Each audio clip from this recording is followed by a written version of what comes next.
Sometimes a picture can express 1,000 words. They can even help solve crimes. Using the clues and times listed on surveillance videos, sometimes police and special investigators can help determine what happened to a person in the event of foul play. But sometimes there's just no explanation.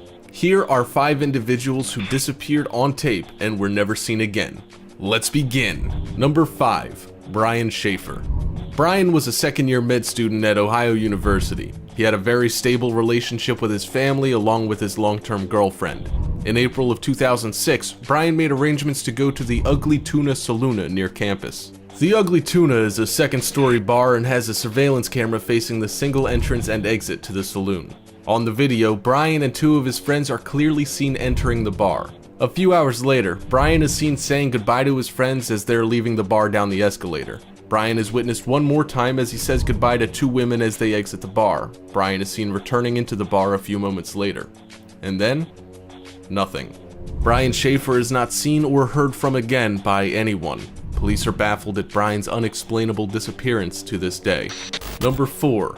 Kaylin Louder. A couple of years ago, Kaylin was home alone in her condo in Murray, Utah when she became convinced that somebody had broken into her home. She contacted the police and was heard threatening somebody while on the line. However, when police arrived on the scene, no trace of an intrusion was discovered. A few days later, the 30-year-old went missing without a trace. She was last seen on the surveillance footage of her condo complex, walking barefoot outside with her dog. In the video, Kaylin is seen as if she's having a one-sided conversation, either with her dog or with someone who isn't there. The young woman is seen stepping into a line of trees and then running in the opposite direction, leaving her keys, phone, belongings, even her dog behind. 2 months later, the body of Kaylin was found in a river 5 miles from her home. Nobody has yet to discover what happened to her after she was seen running and when she was found dead. Number 3. Stephen Kuecker. In April of 2009, Stephen quit his job in Salt Lake City and moved to St. George, Utah. Stephen struggled to find a new opportunity, and on December 12th of that year, Stephen called 2 of his friends and told them he was on his way to Las Vegas. When Stephen failed to return his family's phone calls the following day, they grew worried. Video surveillance videos showed that Stephen had driven to an upscale neighborhood and had parked his car. He was seen crossing the street and walking out of sight into the neighborhood. Stephen was officially declared missing on December 14, 2009. Police used the local cell tower to pinpoint the location of his phone. It was last recorded as being a few miles away from the tower, but it was no longer traceable after that. Number 2. Amy Joan Frypitzen. On May 11, 2011, the Illinois police played a most unusual game of cat and mouse with a woman named Amy Frypitzen and her son Timothy. Amy arrived at her son's school and removed him from kindergarten early.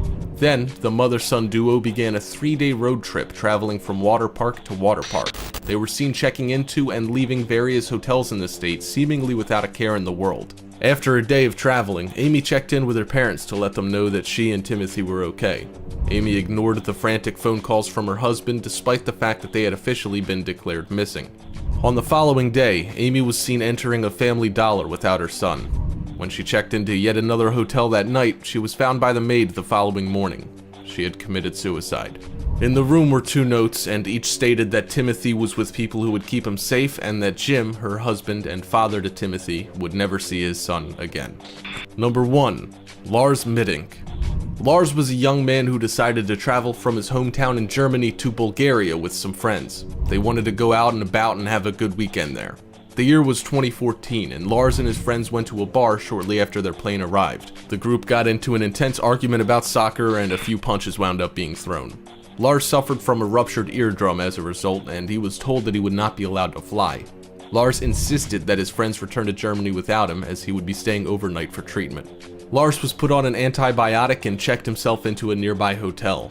That night, Lars called his mother and told her that he didn't feel at all safe in the hotel room where he was. German man in Bulgaria with friends for the weekend. The following morning, airport security surveillance footage showed Lars walking into the medical center at the airport with all of his luggage. A few minutes later, Lars was seen running out of the airport without his things. He ran straight out of the airport and climbed a barbed wire fence that bordered it. Lars was never seen or heard from again. And there you have 5 unexplained disappearances caught on camera. If you enjoyed the video, make sure you drop a like and share it, and if you haven't already, subscribe down below to get notified almost every single day with new videos from Top 5's finest. Thank you so much for watching, and until next time, we are out.